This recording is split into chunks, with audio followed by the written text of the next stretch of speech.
안녕하세요. 안녕하세요. 네, 저는 세종행복교회에 다니는 이충구 집사라고 합니다. 오늘 여러분과 함께 말씀을 나누고 싶은 건 뭘 나누고 싶냐면 성경 말씀이 실제 내 삶 속에서 경험되어지는 신앙으로 가야 되거든요. 근데 그러기 위해서 우리가 성경 말씀을 들을 때에 여러분들이 알고 있는 단어들, 많이 익히 들었던 단어들이 추상적인 말이 되게 많아요. 이거를 어떻게 실천하는 건지 알기 어려운 말들이 많아요. 그래서 대부분 성경 말씀을 들을 때 목사님들한테 그거 어떻게 하는 거예요? 이거 질문하시나요? 보통 질문 안 하세요. 그럼 이제 어떻게 하냐? 믿음이 뭐예요? 라고 누군가가 나에게 묻는다고 하면 여기 있는 계신 분들 믿음이 뭡니까? 라고 묻죠. 그러면은 내가 이해하고 깨달은 대로 그냥 얘기를 해줘요. 그러면 믿음이라고 하는 이야기를 이 사람 저 사람에게 물어보면 답변이 어떨까요? 네, 다 다르겠죠. 네, 그래서 오늘 여러분들과 나누고 싶은 이야기는 오늘 주제는 하나님께 영광을 돌리는 게 뭔지, 그리고 이것을 내 삶에 어떻게 적용하고 어떻게 실천할 수 있는 건지를 구체적으로 성경과 예언의 신의 말씀들을 가지고 여러분들과 함께 이야기를 나누고자 합니다. 그래서 우리의 기도가 어떻게 어느 때에 어느 순간에 기도를 하는 것이고 어느 때에 하나님의 도와주심을 어떻게 경험하는 건지를 직접 이렇게 제가 경험한 거를 녹여서 알려드릴 거예요. 그러면 여러분들도 실천하실 수 있어야 돼요. 그래서 신앙은 내 삶 속에서 실천되어지지 않으면 아무짝에 쓸모없어요. 내 삶 속에서 경험되어지고 실천되어질 때 하나님의 능력이 내 안에서 역사하시고 그렇게 하신다는 걸 경험하실 수 있어요. 그리고 내가 그 경험의 차이가 이것이 하나님이 역사하신 건지 아니면 내가 참고 또는 내가 한 건지 분명히 구분하실 수 있어요. 오늘 그거를 알려드릴 거예요. 자, 먼저 계시록 14장 7절에 있는 말씀을 좀 봉독하겠습니다. 그가 큰 음성으로 이르되 하나님을 두려워하며 그에게 영광을 돌리라. 이는 그의 심판의 시간이 이르렀음이니 하늘과 땅과 바다와 물들의 근원을 만드신 이를 경배하라 하더라. 자, 여기에 보면 분홍색 글씨에 영광을 돌리라 라고 말씀이 나와요. 자, 여러분, 하나님께 영광을 돌린다는 말의 의미가 여러분들은 각자 어떻게 해석을 하고 계세요? 어떻게 하는 게 하나님께 영광을 돌리는 거예요? 네. 자, 그럼 질문을 한 번 더 드릴게요. 맞는 말씀이에요. 하나님의 품성을 드러내는 게 하나님께 영광을 돌리는 거예요. 그러면 품성 어떻게 해야지 그 하나님의 품성을 드러낼 수 있어요? 자, 질문을 제가 갑자기 드려서 답변하기도 쉽지 않으실 거고 평상시에 내가 이거를 경험적으로 알고 있다라고 하면 쉽게 나올 수 있는 답변인데 이게 내가 경험적으로 그리고 여기에 말씀하고 있는 이 말씀과 이론적으로 매칭이 잘 안 돼요. 그러다 보니까 신앙이 이 체험적인 신앙을 구체적으로 하는 게 쉽지가 않은 거예요. 그래서 오늘 여러분들께 이 계시록 14장 7절에 있는 하나님께 영광을 돌리라라고 하는 이 말씀에서 하나님께 영광을 돌린다는 말의 구체적인 의미가 무엇인지를 살펴보고자 합니다. 그래서 여러분들 혹시 재림교회의 그 성경책 중에 복음성경이라는 책이 있어요. 복음성경이라고 하는 성경책에 보시면 거기에 화이트 주석이 코멘트가 이렇게 달려 있을 거예요. 그 중에 계시록 14장 7절에 있는 화이트 주석 코멘트에 이런 내용이 나옵니다. 하나님께 영광을 돌림이라는 요 화이트 주석이 나오는데 여기에 뭐라고 나오냐면 하나님께 영광을 돌린다는 것은 우리들 속에 있는 하나님의 품성을 드러내는 것이다. 네, 아까 우리 집사님이 말씀하셨죠. 자, 근데 키가 뭐예요? 우리들 속에 있대요. 우리들 속에 하나님의 품성이 있는 걸 드러내는 게 하나님께 영광을 돌리는 거래요. 자, 그래서 하나님의 품성을 드러내는 것, 즉 품성이 무엇인지 이제 좀 잠깐 살펴볼게요. 자, 품성이란 요 내용이 우리 예언의 신의 그 화이트인이 써놓은 그 예언의 신에 보면 교회 증언 5권 310페이지에 품성이 무엇인가에 대해서 정의가 돼 있어요. 그래서 거기를 살펴보면 자, 여기 쭉 읽어보면 우리 분홍색 글씨부터 먼저 볼게요. 생각이 잘못되면 감정도 잘못될 것이다. 그리하여 생각과 감정이 합하여 도덕적 품성을 이룬다 라고 돼 있어요. 자, 여러분 품성이 이제 뭐와 뭐로 만들어져 있어요? 생각과 감정이 합해져서 품성이래요. 그런데 생각과 감정이 합해져 있는데 뭐가 뭐를 지배해요? 감정이 생각을 지배하고. 지금 순서를 잘 보셔야 돼요. 생각이 잘못되면 감정도 잘못될 것이다 라고 돼 있어요. 그죠? 그러면은 감정이 생각을 지배하는 거예요? 생각이 감정을 지배하는 거예요? 그렇죠. 그럼 생각이 감정을 지배하는 거죠. 자, 그러면 여러분들 생각 속에 무슨 생각을 내가 품고 있느냐에 따라서 내 감정이 결정된다는 얘기인 거죠. 이해가 되세요? 네. 그러면 우리가 이제 품성이라고 하는 이 단어를 이제 정의를 다시 할 건데, 여러분들이 머릿속에서 상상하는 그 상상하고 있는 상상들, 그거 살펴보신 적 있으세요? 네, 이제 몇몇 분들은 이제 살펴보시고 계실 거고, 내 머릿속에서 드는 생각이 이게 지금 내가 생각하고 있는 건지, 그런 생각이 출처가, 즉 생각을 내가 만들어내는 존재인지, 아니면 무언가 생각할 주제가 나한테 들어와 버리면 이 생각을 붙잡고 더 연상을 시키는 그것만 하고 있는 건지, 요거를 확인을 해야 돼요. 여러분들이 만약에 내가 머릿속에서 생각하는 이 생각이 내가 만들어낸 생각이라고 하면, 그러면 내가 생각하고 싶지 않을 때 지울 수 있어야죠. 지우는 거 됩니까? 안 됩니까? 안 되죠. 그렇다는 얘기는 뭐예요? 내 머릿속에서 들어있는 이 생각을 내가 통제할 수 없다는 얘기는 그 생각이 지금 내가 만들어낸 생각이 아니라는 거예요. 아시겠죠? 자, 그래서 여기 뭐라고 돼 있어요? 노란색 줄에, 노란색 글자로, 그대들의 생각까지도 하나님의 뜻에 복종시켜야 하고 그대들의 감정은 이성과 신앙의 지배 아래 놓여야 한다고 말씀을 하세요. 근데 이게 우리가 돼요? 요게 안 돼요. 요게 됐으면 여러분들 예수님 필요 없어요. 그냥 바로 하늘 갈 수 있어요. 근데 우리가 문제가 요게 안 됩니다. 그러면 우리 다시 하나님께 영광을 돌림이라고 하는 요 주제에서 다시 한번 단어를 바꿔볼게요. 하나님께 영광을 돌린다는 것은 우리들 속에 있는 하나님의 품성 대신에 이제 뭐와 뭐를 넣을 수 있어요? 생각과 감정을 드러내는 것이다 라고 바꿀 수 있죠. 그럼 누구의 생각과 감정을 드러내는 거예요? 네, 하나님의 생각과 감정을 드러내는 것이 영광을 돌리는 거예요. 우리들 속에 하나님의 생각과 감정이 있어요? 그래서 우리 살펴보러 갈 거예요.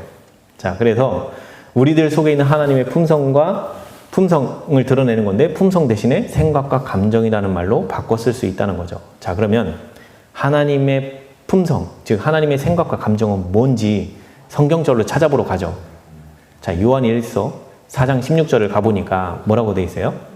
하나님이 우리를 사랑하시는 사랑을 우리가 알고 믿었노니 하나님은 뭐다?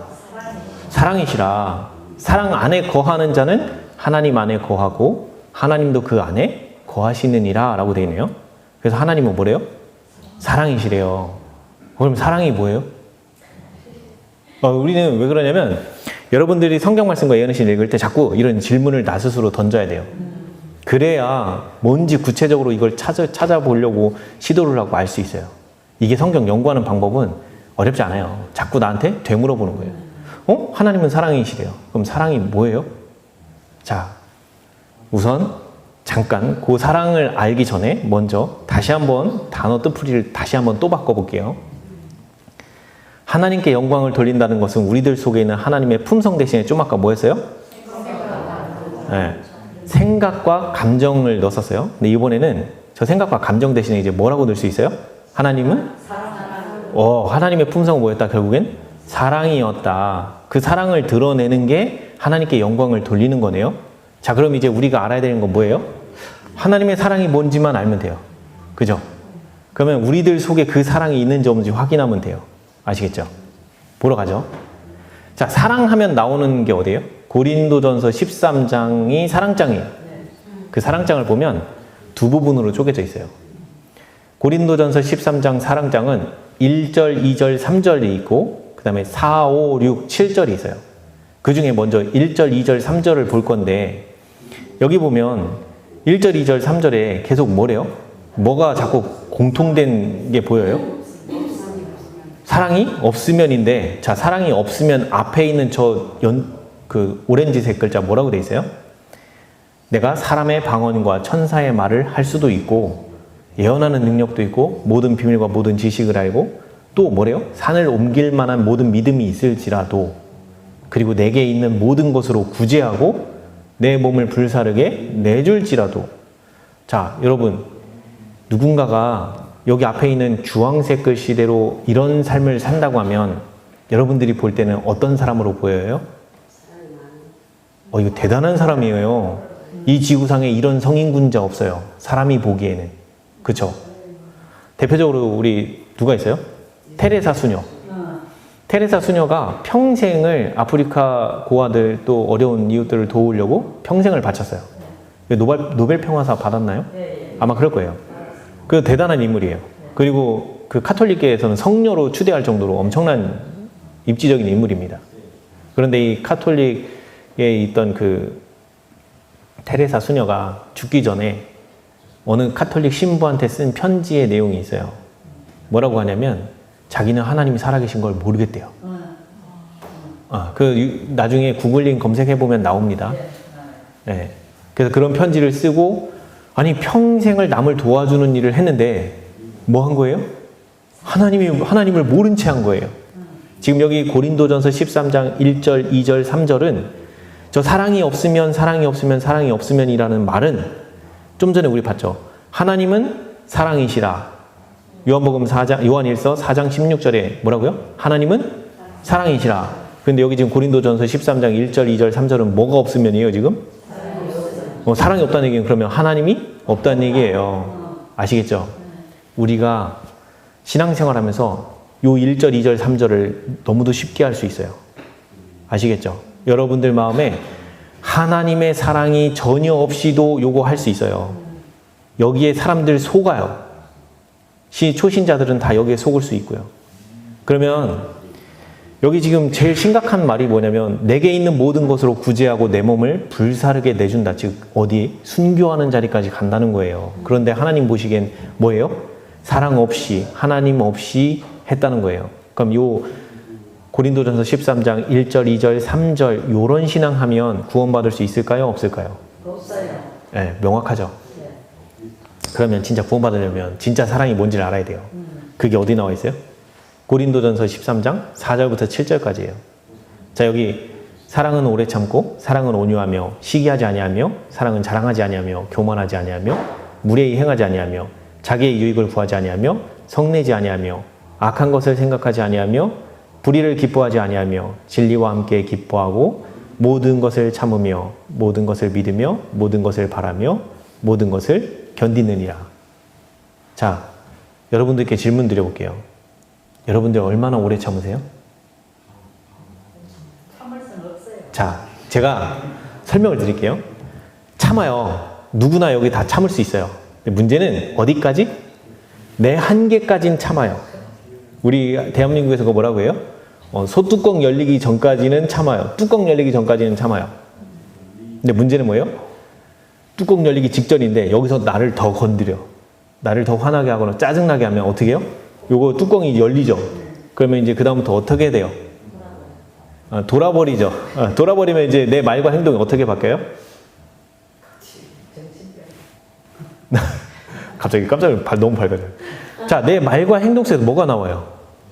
내 정성 가시가. 그죠? 뭐 쌍욕부터 시작해서 막 별 소리가 다 나오겠죠? 네. 우리가 그런 사람들이에요. 즉 우리의 한계점은 명확해요. 내 인내의 한계를 넘어서는 지점을 내가 극복할 수가 없어요. 그런데 여기 지금 사랑은 오래 참고라고 하니 이 오래 참고를 누가 보여주셨어요? 예수님이. 예수님이 십자가에 달리시기까지의 과정을 가만 살펴보시면 예수님이 자기 손에 못 박는 그 로마 병사들을 향해서 뭐라고 기도하세요?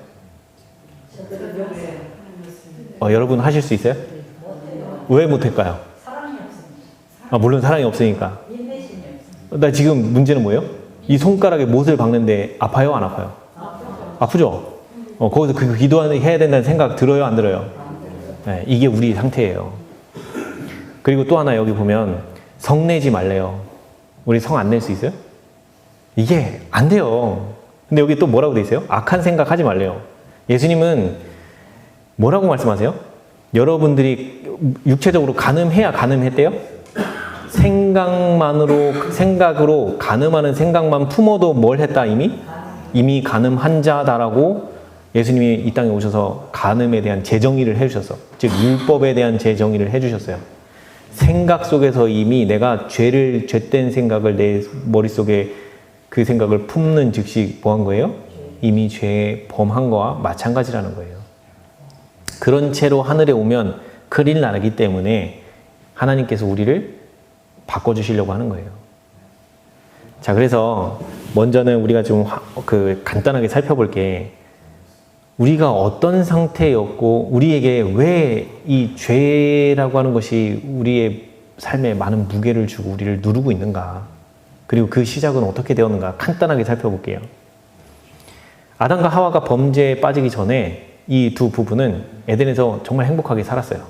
근데 아담과 하와가 범죄하기 전에 이미 하늘에서는 전쟁이 있었어요. 그래서 사단이 먼저 타락을 하게 됐고 하늘에서 쫓겨났어요. 하나님이 계신 어전에서는 쫓겨났고, 그래서 이 사단이 그렇게 타락을 하고 난 이후에 하나님께서 아담과 하와를 뒤늦게 창조를 하세요. 그래서 뒤늦게 창조하는데 왜 창조를 하셨어요? 라고 요거 궁금하신 분은 나중에 여러분 복음 성경 창세기 2장 16절에 있는 화이 주석을 읽어보면 좀 도움이 되실 거예요. 왜 하나님께서 범죄하고 난 이후에 사람을 창조하셨는지 거기에 하나님께서 그 내용을 기록을 해 놓으셨어요. 자, 그래서 이때 에덴에 살고 있는 그 아담과 하와의 그 행복스러운 그 모습을 보고 사단이 뭐라고요? 시기심에 동하여 그는 어떻게 한다고요? 불순종하도록 그들을 뭐 한다? 선동한다는 말이 뭐예요? 불순종하게 가서 확 잡아 끌어갖고 불순종하게 강제로 만든다는 얘기예요? 아니면 어떻게 한다는 얘기예요? 꼬신다는 얘기죠? 네, 선동한다는 얘기는 가서 직접적으로 범죄하게 만드는 게 아니고 범죄할 수 있는 말들을 자꾸 하면서 꼬시는 거예요. 아시겠죠? 그래서 그렇게 꼬시어서 만약에 이 두 부부가 범죄를 하는 쪽으로 선택을 해서 범죄 행위를 하게 되면 어떻게 된다고요? 여기 뭐를 준대요? 빨간색? 죄책과 죄의 형벌을 가져다 주려고 단호히 결심했다. 그러면 죄책 누가 주는 거예요? 여러분들이 하나님 말씀에 불순종하게 유도하는 주체가 누구예요? 사단이 여러분들의 생각 속에 자꾸 하나님 말씀에 불순종하게 만드는데 어떻게? 그거보다 불순종하게 하는 쪽이 더 좋아 보이게끔 여러분들을 속여요. 그래서 나는 그거 쳐다보다가 이게 더 좋아 보이는 것 같아서 선택을 했더니 죄를 범한 거예요. 아시겠죠?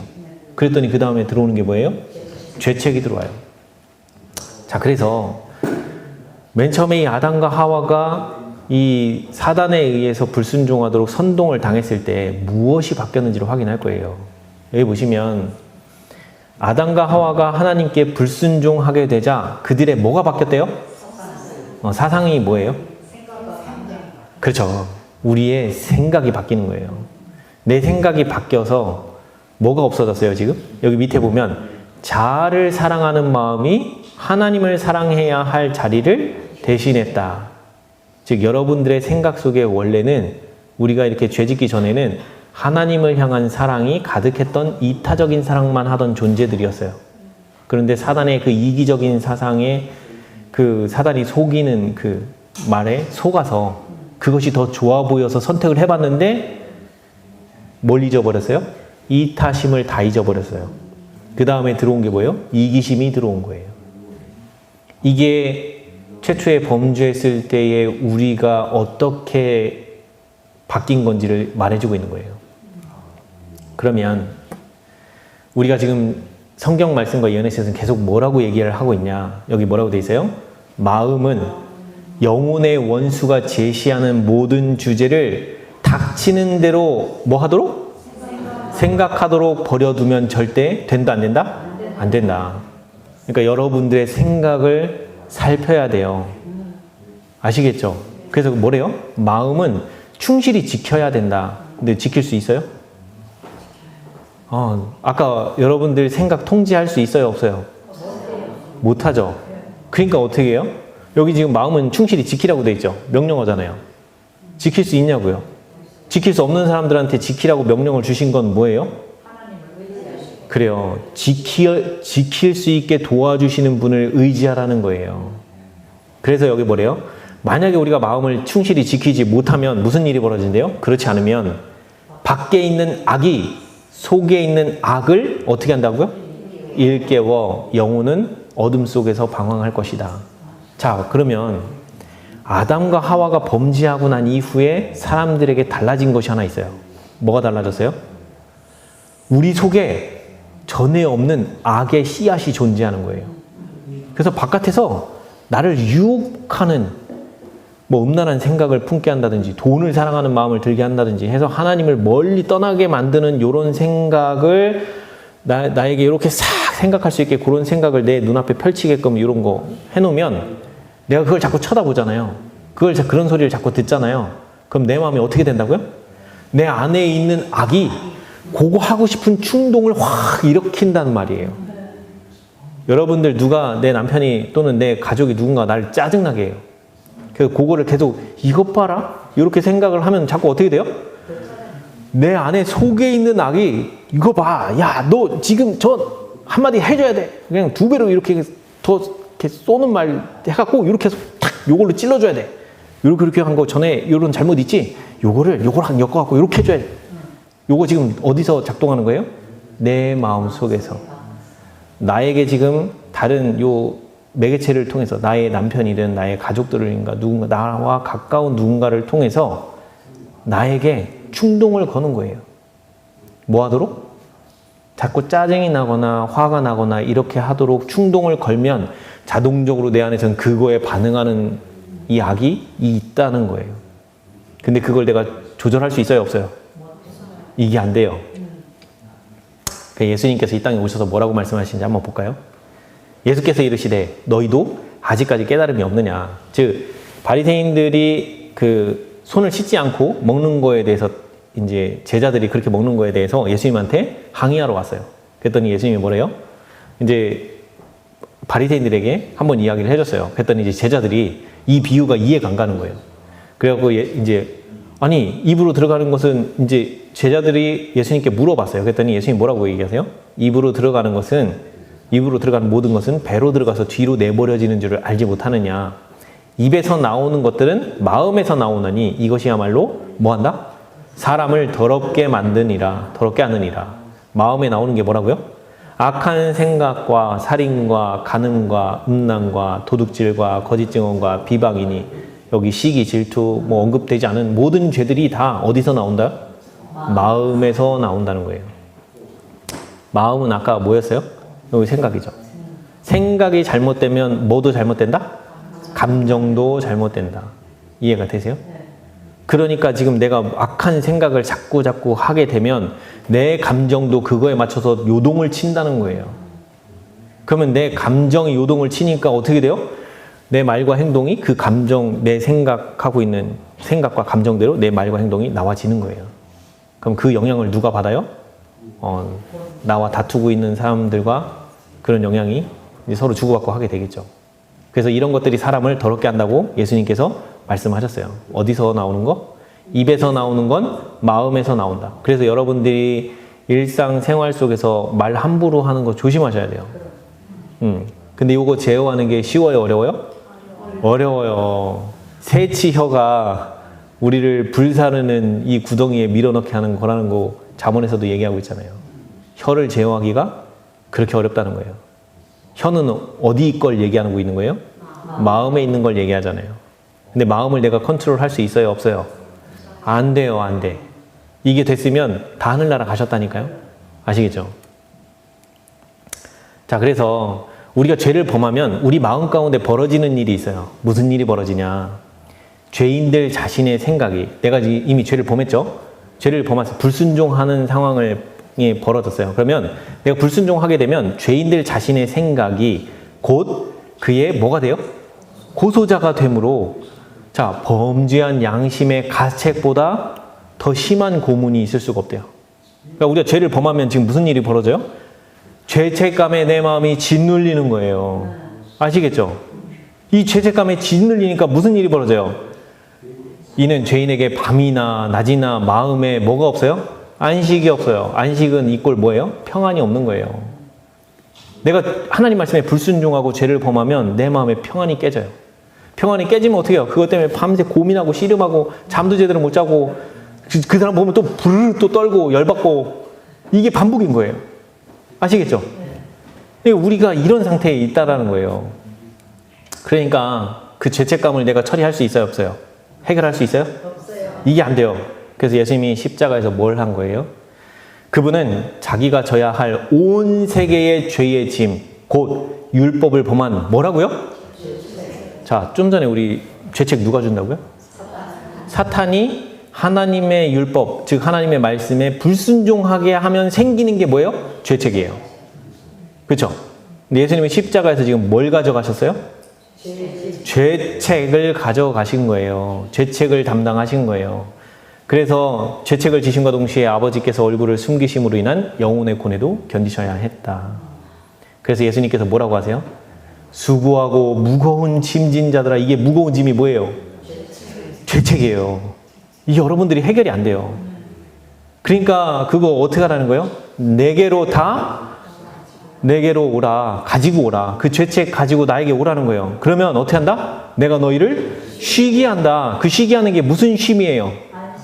마음의 평안이 임함으로 인한 참된 안식에 들어갈 수 있는 거예요. 여러분들의 마음이 진짜 평안해지기 시작하죠. 여러분들 병이 나요. 여러분들이 내가 왜 질병에 이렇게 억눌리고 힘들어하냐면 죄를 범하고 죄책감에 눌리고 그 죄책감을 해결하려고 다 어떻게 해요? 세상에서 다 이 죄책감이 자꾸 떠오르니까 세상 즐거움을 통해서 이걸 잊으려고 해요. 그러다 보니까 가서 먹고 마시고 즐기고 하다 보니까 어느새 나도 모르게 내가 병들어 있는 거예요. 이게 반복이 되다 보니까. 그리고 또 불쑥불쑥 과거에 그 안 좋았던 생각이 떠오르면 어떻게 돼요? 또다시 열받고 부르르 떨고 설거지하다가 확 던지고 이런 일 벌어지는 거예요. 제가 결혼 생활을 하다가 놀란 게 뭐냐면 저 그날 아무것도 안 했어요. 내 와이프가 뭘 설거지를 하다가 갑자기 열이 받는 옛날에 제가 뭘 했던 게 생각이 나서 열이 받더래요. 무서워요. 이게 우리 마음에 이게 해결이 안 되면요. 평생 내 마음을 눌러요. 뭐가? 이 죄책감이요. 그래서 예수님이 뭐래요? 그거 가지고 예수님께 나와서 쉼을 얻으라고 하는데 그 쉼을 얻는 방법이 뭐냐면 예수님은 마음이 온유하고 겸손하니 나의 멍에를 메고 내게 뭐하라? 배우라. 뭘 배우라는 거예요? 예수님의 온유하심과 겸손을 배우라는 거예요. 그러면 어떻게 된다? 우리 마음이 쉼을 얻을 수 있다는 거예요. 그래서 우리가 죄책을 가지고 예수님께 나가서 어떻게 해야지 쉼을 누릴 수 있느냐. 만일 우리가 우리 죄를 자백하면 그는 미쁘시고 의로우사 우리 죄를 사하시며 우리를 모든 불의에서 깨끗게 하실 것이요 라고 요한일서 1장 이거 9절인 것 같은데 제가 잘못 넣은 것 같아요. 1장 9절 말씀이 있어요. 자, 뭐 하면 돼요? 내가 하나님 말씀에 불순종해서 생긴 그 죄책을 가지고 그대로 예수님 앞에 나가서 기도로 자복하는 거예요. 내가 왜 이 죄책에 눌리고 있는지 하나님 아셔요. 아시는데도 불구하고 내가 하나님 앞에 나와서 자복하고 나의 죄를 내가 왜 이 죄책에 눌리게 됐는지 하나님께 이실직고 하는 거예요. 있는 그대로 말씀을 드리고 그리고 내 마음에 이 죄책을 가져가시고 내 마음에 평안을 주시는 분이라는 예수님을 말씀을 통해서 우리 확인했잖아요. 그러니까 뭘 믿는 거예요? 내가 자복하면 여기 그는 미쁘시고 의로우사 즉 신실하신 분이니까 즉시 뭐예요? 자백하면 나의 죄는 바로 그 즉시 죄를 사해 주세요. 이미 용서는 주어져 있는 거예요. 문제는 내가 자복을 해야 기도로 자복을 해야 그 용서가 내 거가 되는 거예요. 그 용서가 내 거가 되면 그 즉시 뭐 할 수 있다? 나는 깨끗하다는 거예요. 우리를 모든 불의에서 깨끗게 하실 것이요. 보이죠? 내가 예수님께 나의 죄책을 가지고 기도로 가지고 가서 자복하면 그 즉시 나의 죄는 용서되었고 그 즉시 나는 깨끗해진 거예요. 아시겠죠? 이게 복음인 거예요. 문제는 뭐냐? 문제를 떠나서 우선 여기서 한 단계 더 가볼게요. 자, 그러면 우리 한 번 더 확인해 볼게요. 이거는 갈라디아서 3장 24절에 있는 화이주석에 있는 내용이에요. 거기 보면 율법은 범죄자를 용서할 힘이 없고 범죄자에게 예수 그리스도를 가리켜 보인다. 그분은 만일 우리가 예수님을 대속자와 보증인으로 받아들이면 내가 너의 죄를 가져가서 담당할 것이요 나는 너에게 나의 의를 입혀주겠다라고 하신다라고 보이죠. 무슨 얘기예요? 여기 대속자와 보증인으로 받아들인다라는 말이 무슨 얘기냐면 우리 좀 아까 여기서 전에 배웠죠.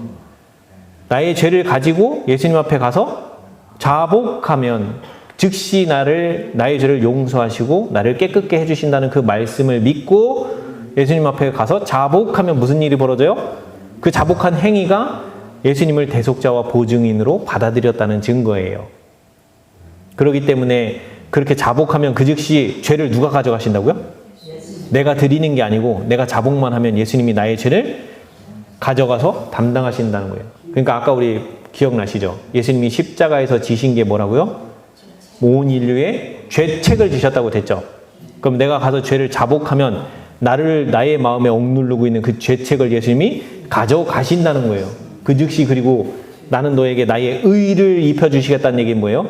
하나님의 사랑의 마음을 주셔서 내 마음에 평안을 주신다는 말씀이에요. 그러면 내가 쉼을 누리고 마음이 평안하고 그 근심 걱정에서 놓여나는 거예요. 그 죄책으로부터 여러분들이 자유함을 얻게 돼요. 마음의 자유함을 얻게 되면 기쁘고 즐거워져요. 얼굴이 펴지고 웃음이 생기고 아시겠죠? 그래서 그분을 대속자와 보증인으로 받아들이고 그 다음에 내가 너의 죄를 가져가서 담당하신다는 이 말씀을 그리고 그 즉시 나에게 하나님의 평안인 예수님의 의를 주신다는 거예요. 그래서 성경에 보시면 만물보다 거짓되고 심히 부패한 것은 뭐래요? 마음이래요. 누가 해 능히 이를 알리오마는. 자기 마음이 부패한 것을 깨닫는 것이 쉽다 어렵다? 어렵다. 우리 눈이 가려져 있어서 나의 부패한 마음을 깨닫는 것이 쉽지 않다는 거예요. 그래서 여기 또 잠언에 뭐라고 나와요? 평온한 마음은 육신의 생명이나 시기는 뭐래요? 뼈를 썩게 하느니라. 즉 마음의 평안이 깨지면요 내 몸이 그때부터 어떻게 돼요? 건강해지는 게 아니고 나빠지는 거예요. 그래서 내 몸이 나으려면 여러분들이 하셔야 될 게 뭐냐면 말씀을 통해서 자꾸 나의 마음을 짓누르고 있는 이 죄책감의 무게를 예수님 앞에 기도로 가서 자복하고 내려놓고 내 마음에 평안을 주실 걸 믿고 행동까지 하시는 거예요. 믿음이란 여러분들이 알고 있는 믿음은 뭐예요? 믿음의 정의를 말씀을 드리면 전적으로 하나님을 의지하여 나를 다 맡기는 거예요. 그러면 그 말을 지금 적용해보면 내 마음에 평안이 깨졌어요. 그리고 하나님 말씀에 불순종해서 마음에 죄책감이 생겼어요. 그러면 그 즉시 뭐 해야 돼요? 예수님께 기도로 가서 자복하고 내가 자복하면 바로 그 즉시 죄는 사해졌고 내 죄도 깨끗해졌고 그 다음에 나에게 의를 주신다고 하셨으니까 의, 즉 예수님의 그 사랑의 마음을 내게 넣어주시면 내 마음은 평안해지고 쉼을 누릴 수 있다는 거예요. 이 평안을 못 얻으면 무슨 얘기예요? 내가 자꾸 몸이 나빠진다는 거예요. 그래서 잠언에 또 무슨 말씀이 있어요? 노하기를 더디하는 자는 용사보다 낫고 자기의 마음을 다스리는 자는 성을 탈취하는 자, 빼앗는 자보다 나으니라. 그게 뭐예요? 결국에는 분노를 다스리는 게 얼마나 중요하고 우리 분노를 다스린다는 건 뭐예요? 내 감정. 내 감정을 다스릴 줄 알아야 된다는 거예요. 여기 보면 자기 마음을 다스리는 자, 즉 감정을 다스리려면 뭐가 잘못되면 뭐가 잘못된다? 생각이 잘못되면 감정도 잘못될 것이다. 그래서 마음을 다스리려면 뭐에 집중하셔야 돼요? 감정에 집중하시면 안 돼요. 감정을 컨트롤하는 생각을 요거를 하나님 생각으로 채워야 돼요. 아시겠죠? 그러니까 하나님 생각을 채우려면 여러분들 뭐 하셔야 돼요? 성경 말씀을 펴서 열심히 읽으셔야 돼요. 듣고 읽고 하시는 걸 열심히 하셔야 돼요. 아시겠죠? 우리의 생각은 내가 무엇을 보고 듣고 하느냐에 따라 결정돼요. 그래서 여러분들이 듣고 생각하고 읽고 하는 거를 주의하시고 항상 하나님의 말씀을 늘 가까이 하시고 내 마음을 계속 하나님의 그 말씀을 생각하는 쪽으로 그 생각들을 채워가야 돼요. 아시겠죠? 자, 여기까지는 여러분들에게 이제 실천하는 방법을 대략 좀 알려드렸어요. 그런데 여러분들이 이제 실전을 가잖아요. 뭐라고요? 무슨 일이 벌어져요? 죄를 자백하고 용서받으면 되는 건데 왜 이게 안 되는 걸까? 아시겠죠? 지금 하는 방법을 알려드렸어요. 하나님께 영광을 돌린다는 건 뭐라고요? 우리 속에 있는 하나님의 품성을 드러내는 건데 품성 대신에 단어를 바꿨죠. 생각과 감정. 근데 하나님의 생각과 감정은 뭐다? 하나님은 사랑이었다. 그래서 우리는 고린도전서 13장에 가서 하나님의 사랑이 뭔지 확인했어요. 고린도전서 13장 4절부터 7절까지 있는 사랑을 확인했어요. 근데 그 사랑 우리에게 있는 거예요? 없는 거예요? 우리 마음에는 그런 사랑 할 수가 없어요. 그러면 그 사랑을 하려면 어떻게 해야 돼요? 그렇죠. 그 사랑을 가지고 계신 하나님께 가야 돼요. 예수님이 이 땅에 오셔서 오래 참는 게 무엇인지 다 보여주셨죠. 인내하는 게 뭐고 온유가 뭔지 다 보여주셨죠. 성내지 않고 악한 생각 안 하는 거 다 보여주셨어요. 그리고 여러분들이 그거 확인하실 수 있어요. 성경과 예언의 신에 있는 그 시대의 소망의 말씀들 이런 걸 가지고 예수님이 죄인들을 어떻게 대하시고 어떤 말씀을 하시는지 그리고 자기와 원수지간에 있는 그 바리새인들에 대해서 예수님이 어떤 말과 행동들을 하시는지 그걸 읽어보면 예수님의 사랑이 드러나요. 오래 참는 모습, 온유하시고 인내하시는 모습이 드러나요. 그런데 나는 그걸 읽는데 문제는 뭐냐면 예수님은 하나님의 사랑을 말과 행동으로 보여주시는데 그 장면을 내가 자꾸 보면 무슨 일이 벌어져요? 내가 자꾸 죄인이라는 사실을 나도 모르게 깨닫게 돼요. 왜요? 나는 예수님처럼 그렇게 못하거든요. 예수님의 사랑이 자꾸 보여지는데 그 사랑은 내가 못하는 사랑이에요. 그러니까 자동적으로 하나님은 사랑을 보여주시는데 그 사랑을 못하는 내 자신이 대조돼서 드러나면서 내가 죄인이라는 사실을 깨닫게 되는 거예요. 이것이 성경 말씀을 읽는 방법이고 하나님께서 우리의 죄를 자각하게 해주시는 방법이에요. 오늘 여기 이제 좀 시간이 많이 좀 흘러가긴 했는데 베드로의 이야기를 좀 여러분들과 나누려고 해요. 베드로가 넘어지는 장면, 요 실물교훈에 나와 있는 여러분들이 실물교훈 13장 두 예배자라고 하는 그 챕터를 쭉 읽어보시면 거기 있는 내용 가지고 온 거예요. 읽어보시면 다 깨달으실 수 있어요. 베드로가 넘어지는 사건을 통해서 그가 마음 가운데 죄를 범했는데 보통 죄를 범한 게 아니에요. 그랬는데 그가 어떻게 다시 교사의 자리로, 지도자의 자리로 돌아오게 되었는지 이 과정을 잘 살펴보시면 여러분들이 일상에서 이걸 삶으로 실천할 때, 즉 내가 오래 참는 게 안 될 때마다 뭐 하는 거예요? 예수님, 제가 오래 참을 수가 없어요. 제 이 오래 참지 못하는 마음은 가져가시고 저에게 오래 참을 수 있는 마음 저에게 넣어주세요. 그렇게 해서 이 오래 참을 수 있을 때까지 예수님께 기도로 매달리는 게 우리가 해야 할 일이에요. 내가 악한 생각을 품고 있어요? 그럼 어떻게 해야 돼요? 예수님, 이 악한 생각 좀 가져가 주세요. 제가 이 생각 품기를 원치 않아요. 그리고 이 생각을 가져가 주실 걸 믿고 행동도 하기 시작하는 거예요. 그리고 또 다시 만약에 이 악한 생각이 안 떠났으면 또 다시 기도를 하는 거예요. 아시겠죠? 그렇게 하면 내 마음이 바뀌는 걸 경험을 하게 되는데 요게 쉽지가 않아요. 요게 쉽지가 않아요. 그래서 오늘 베드로의 이야기를 가지고 같이 나누겠습니다. 자, 베드로가 그 예수님의 제자로 처음 불려졌을 때는 뭐라고 적혀있어요? 자기 자신이 강하다고 생각을 했대요. 그래서 그는 무슨 생각을 하냐면 바리새인들과 같이 나는 다른 사람과 같지 않아 라고 스스로 생각했다는 거예요. 요게 예수님에 의해서 베드로가 처음 불려졌을 때 베드로의 생각 속에 있었던 생각이에요. 근데 이제 예수님께서 이제 그 만찬 자리에 그 직전에 뭐라고 말씀하세요? 너희가 다 나를 버리리라 그랬더니 베드로가 뭐라고 얘기해요? 다 버릴지라도, 다른 제자는 다 버릴지라도 나는 그렇지 않겠나이다 라고 장담을 했어요. 예수님이 분명 뭐라고 했어요? 너희가 다 나를 버리리라 라고 했는데 그때 베드로를 뭐라고 적어놨어요? 자신의 위험을 알지 못했다. 근데 왜 위험을 못 깨달았느냐? 거기 뭐라고 적혀있어요? 자부심이 그의 판단을 그쳤다. 그럼 자부심이 무언가? 바로 밑에 나오죠. 그는 자기 자신이 이 시험을 감당할 수 있으리라고 생각했다는 거예요. 아, 나는 다 버린다 해도 나는 안 버릴 자신 있어. 나 요거 할 수 있어. 라고 생각한 거예요. 근데 뭐예요? 그러나 불과 몇 시간 뒤, 며칠도 아니고 몇 시간 뒤, 시험이 이르러 왔을 때 그는 저주와 맹세로서 누굴 부인한 거예요? 예수님을 욕하고 저주하고 부인하고 이런 짓을 한 거예요. 그러고 나니까 뭐가 울려요? 닭이 2번 울죠. 닭 우는 소리를 듣고 나서야 그는 예수의 하신 말씀을 기억하고 그가 이제 막 저질러 놓은 일에 대하여 놀라움과 충격을 느끼면서 자기의 선생님을 돌아보았다. 자기가 지금 무슨 짓 한 거예요? 자기는 절대 안 버리겠다고 얘기했는데 뭐 했어요? 욕했잖아요. 욕하고 저주했죠. 그러면 욕하고 저주했다는 거는 예수님을 팔고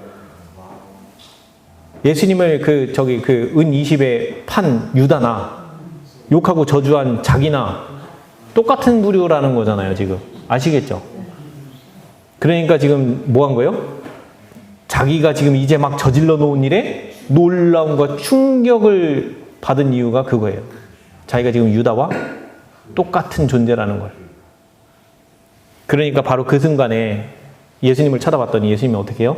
그리스도께서 그에 대한 동정과 사랑이 뒤섞인 서글픈 눈으로 베드로를 바라보셨다. 여러분들 경험 가운데서도 내 죄로 인해서 예수님이 나를 이런 눈으로 나를 바라보시는구나 라는 것을 경험하실 때 내 마음이 깨지고 녹아요. 아시겠죠? 자, 그 다음 볼게요. 베드로는 그의 모습에서 자기 자신이 어떤 사람이라는 것을 알게 되었고 그는 밖에 나가서 심히 통곡하였다. 드디어 자신이 어떤 존재라는 걸 깨달은 거예요. 자기 마음이 자기 뜻대로 안 되는 걸 깨달은 거예요. 이거 깨닫는 게 그렇게 어려워요. 왜? 나는 잘하고 있다고 늘 생각해왔기 때문에. 아시겠죠? 그래서 그를 극이 바라보시던 그리스도의 모습은 그의 마음을 통회하게 만들었다. 이러한 전환점에 이르러 베드로는 자기의 죄를 깊이 회개하였다. 즉, 내 자신이 죄 앞에 얼마나 연약한 존재인지, 내 생각을 내가 통제하지 못하고 내 생각이 죄에 늘 끌려다니는 존재라는 것을 드디어 베드로는 깨달은 거예요.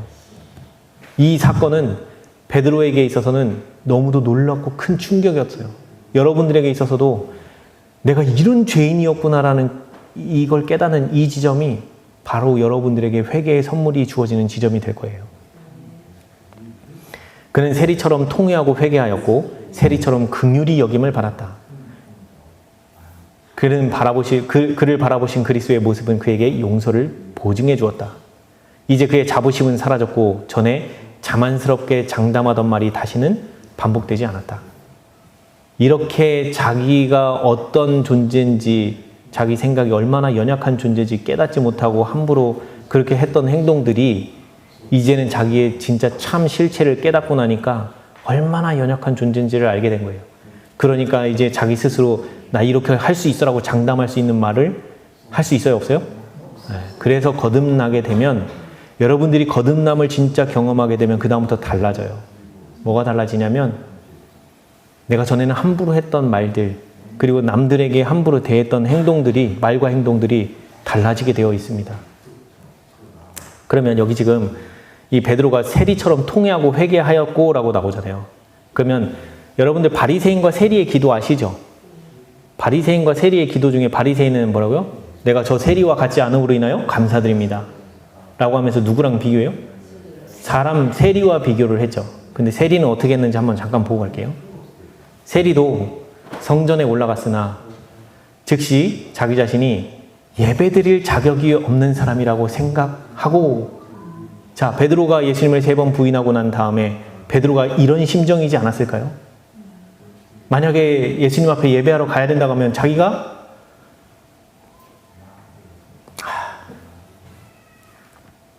예수님 앞에 예배드릴 자격도 없는 사람이라고 너무도 당연스럽게 생각을 했을 거예요. 그 다음에 뭐래요? 세리는 멀리 서서 극심한 고민과 자책을 느끼면서 감히 눈을 들어 하늘을 우러러보지도 못하고 다만 가슴을 치며 기도하였다. 이게 죄를 범한 사람들에게서 나오는 마음의 진짜 쓰라림이에요. 그는 자기가 하나님 앞에 범죄했고 자기 자신이 죄 많고 누추한 인간임을 깊이 느꼈다. 베드로가 이러지 않았겠어요? 예수님을 3번 부인했어요. 3년 반 동안 자기 주인이라고 열심히 사랑한다고 쫓아다녔는데 욕하고 저주하고 유다와 별반 다르지 않은 입장이 돼버렸어요. 그랬을 때 이 베드로가 느꼈을 마음의 고민이 뭔지 아시겠죠? 하나님 앞에 내가 어떤 죄인이라는지 베드로는 깨달은 거예요. 그의 주위에 있는 사람들이 이 세리, 이 당시 세리는 로마의 앞잡이, 오늘날 우리 한국으로 얘기하면 친일파 같은 사람들이에요. 일제시대 때 친일파에 붙어 있는 사람들. 어떤, 한국 사람들이 그럼 친일파를 어떤 식으로 대했을지 아시겠죠? 이 당시 세리도 그런 입장이었어요. 그래서 그 주위에 있는 사람들이 그를 멸시의 눈으로 보았기 때문에 그들로부터 어떠한 동정도 기대할 수 없었다. 이게 세리의 입장이에요. 그리고 하나님 앞에 내어놓을 아무런 공로도 없음을 알고 뭐라고요? 절망 가운데서 뭐라고 기도해요? 하나님이여 불쌍히 여기시옵소서 하고 외쳤다. 그는 자기 자신을 다른 사람과 비교하지도 않았다. 누구처럼? 그 바리새인은 저 세리와 같지 않음으로 인하여 감사합니다고 기도했지만 이 세리는 뭐라고 했어요? 어떤 사람과도 비교하지 않았어요. 자기의 죄됨이 너무도 커서 그 어떤 사람의 죄보다도 내 죄가 너무 크기 때문에 비교할 수가 없어요. 아시겠죠?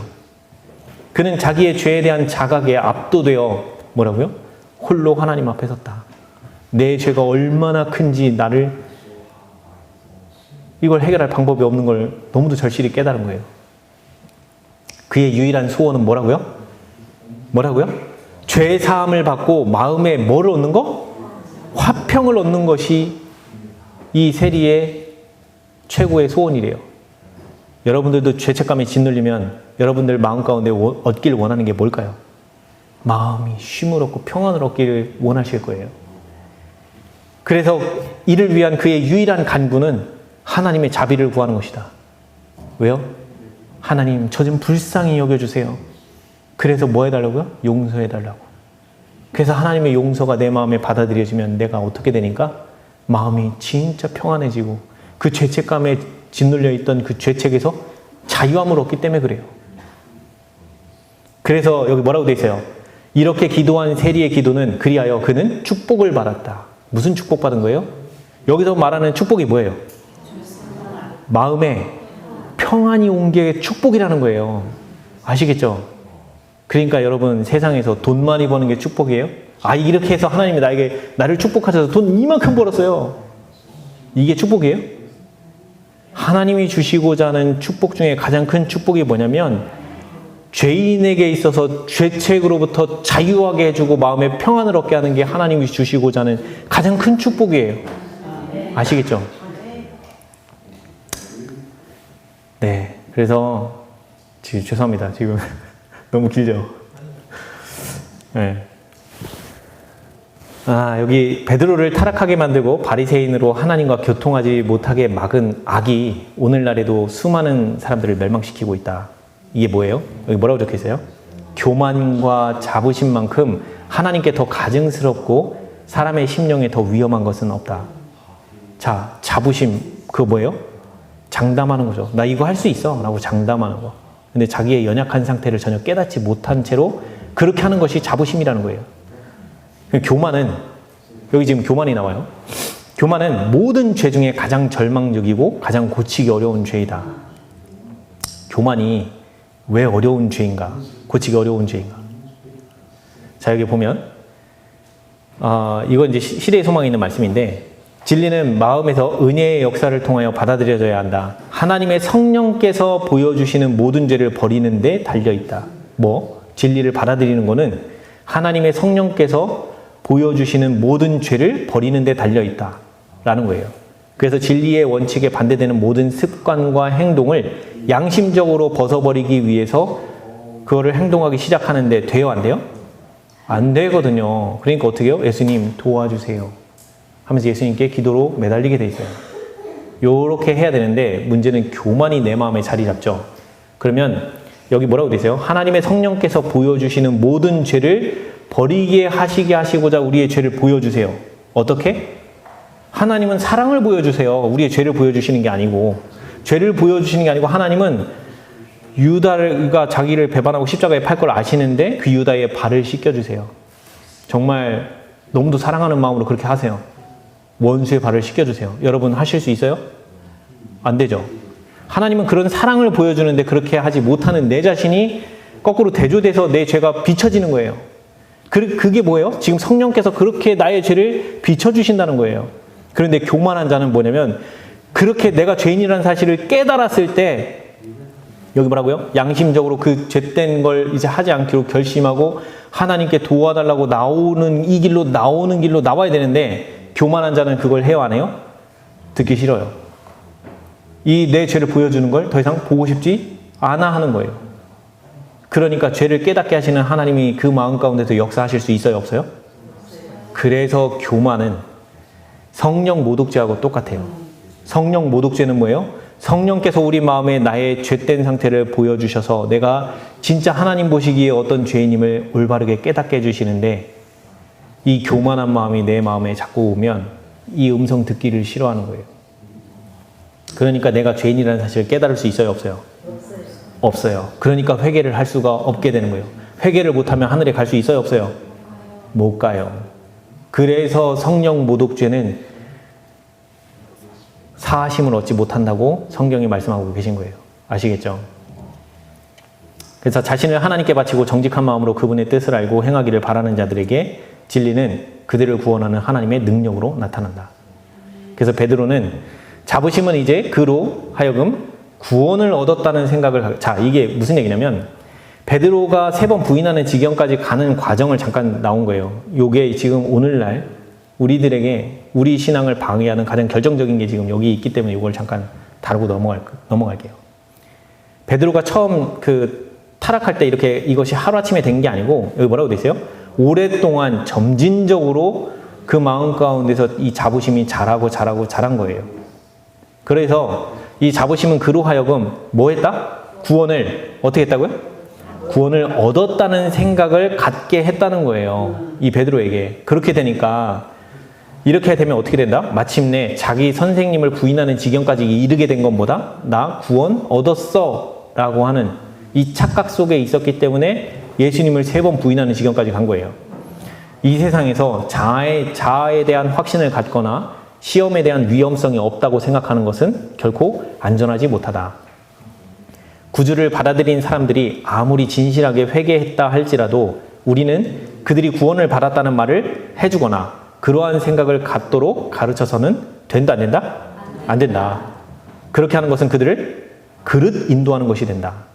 그리스도를 받아들이고 그들의 최초의 확신을 가지고 나는 구원을 얻었다고 말하는 사람은 자기 자신을 의지할 뭐가 있다고요? 위험이 있다고요. 그래서 구원받았다라고 하는 내가 구원받은 상태에 있을 것 내가 지금 이렇게 하나님의 도와주심을 경험했어요. 그러면 내가 구원받은 상태라는 걸 이해해요. 깨닫고 알아요. 근데 자꾸 그 생각에 머물러 있으면 그럼 나는 더 이상 죄 안 져요? 이 생각 속에서 더 이상 악한 생각 안 올라와요?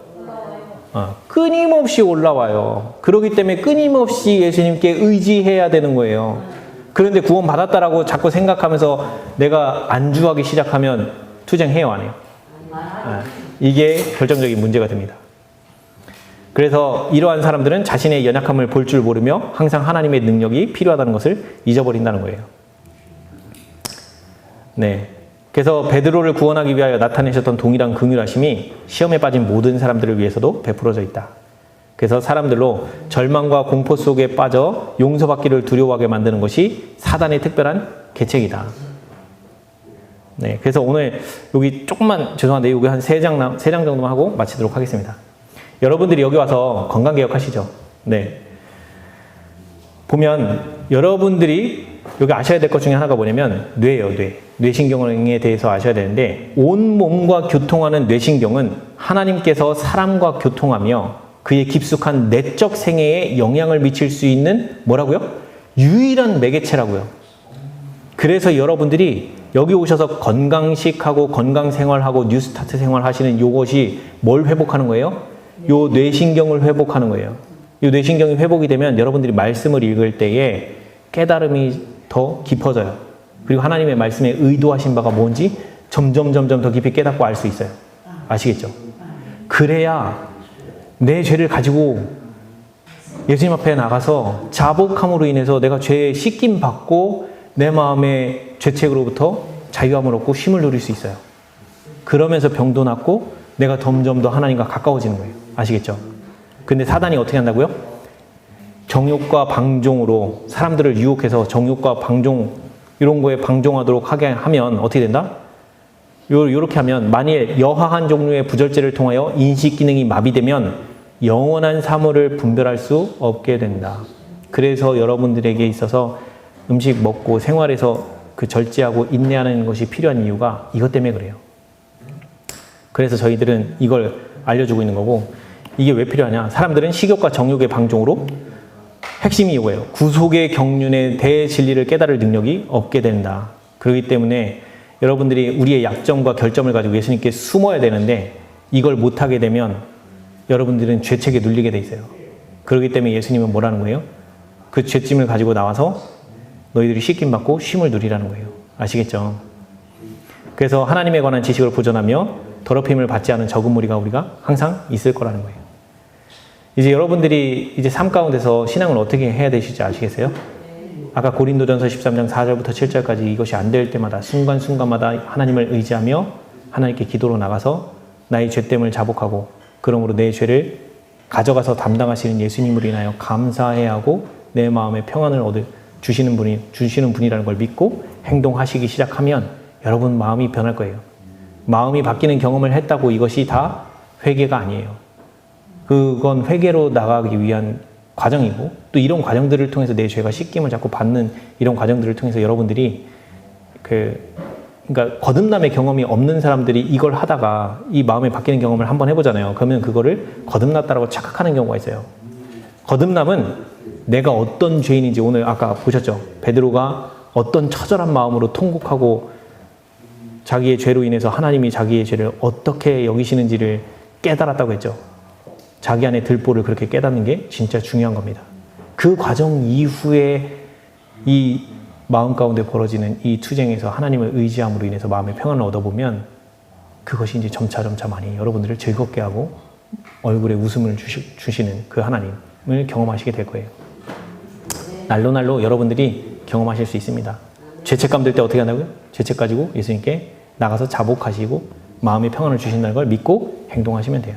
아시겠죠? 오늘 여기까지 하고 말씀 마치도록 하겠습니다.